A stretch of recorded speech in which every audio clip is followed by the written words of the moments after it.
AP deputy CM Pawan Kalyan పిఠాపురంలో పర్యటిస్తున్నారు. పిఠాపురంలో 26 కోట్ల అభివృద్ధి పనులకు ప్రారంభోత్సవాలు, 186 కోట్ల పనులకు శంకుస్థాపనలు చేశారు పవన్.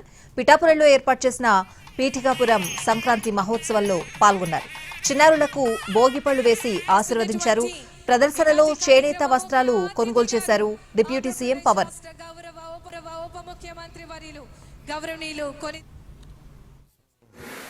శివ శ్రీనివాస్ గారికి, చైర్మన్ జిల్లా కేంద్ర సహకార బ్యాంక్ శ్రీ తుమ్మల బాబు గారికి,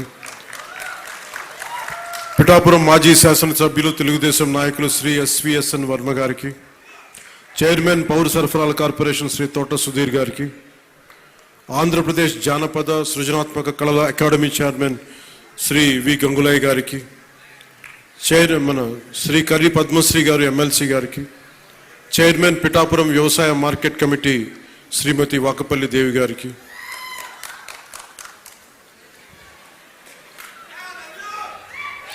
chairman Godavari eastern delta project Shri Muralisetti Sunil గారికి,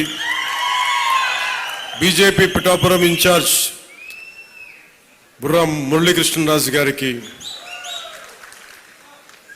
ఆయన ఒకసారి బీజేపీని జనసేన కూడా నాకు అర్థం కాదు, అంత ప్రేమ చూపిస్తారు, అంత నిలబడతారు. సో వారికి నా మనస్ఫూర్తిగా నమస్కారాలు. నేను చాలామందిని ఆహ్వానించాను. చాలామంది గతంలో పిఠాపురంలో మన ఎలక్షన్ సమయంలో జనసేన విజయాన్ని కృషి చేసిన చాలామంది సినిమా ప్రముఖుల్లో చాలామందిని ఆహ్వానించి మొదటి రోజుగా హైపర్ ఆది గారిని, తన మాట బాగుంటుంది కదా, అందరూ కామెడీ హ్యూమర్ అనుకుంటారు, మాట చాలా విట్టు ఉంటుంది. అలాంటి హైపర్ ఆది గారు ఇక్కడ విచ్చేసినందుకు మనస్ఫూర్తిగా వారికి నా హృదయపూర్వక నమస్కారాలు, ధన్యవాదాలు. అలాగే సాగర్ జనసేన ఇన్ఛార్జ్, కరీంనగర్ ఇన్ఛార్జ్, ప్రత్యేకించి వారందరినీ మనకి టీవీ మాధ్యమాల ద్వారా, సీరియల్స్ ద్వారా వారు ఆర్కే నాయుడుగా మన ఈ మధ్య సినిమా కూడా చేశాం. ఆయన అసలు పేరు సాగర్ అయినప్పటికీ కూడా ఆయన వేసిన క్యారెక్టర్ ఆర్కే నాయుడుగానే ఆయన ప్రసిద్ధి చెందారు. మనస్ఫూర్తిగా వారికి, ప్రత్యేకించి తెలంగాణ నుంచి మీరు మనస్ఫూర్తిగా ఇక్కడికి వచ్చినందుకు నా హృదయపూర్వక ధన్యవాదాలు. తెలంగాణకి ఆంధ్ర ప్రాంత ప్రేమను తీసుకెళ్ళండి. తెలంగాణ సోదరులకి, సోదరీమణులకి మనస్ఫూర్తిగా గోదావరి జిల్లాలోకి వచ్చి మన ఆతిథ్యం స్వీకరించమని మనస్ఫూర్తిగా మీరు తెలియజేయండి.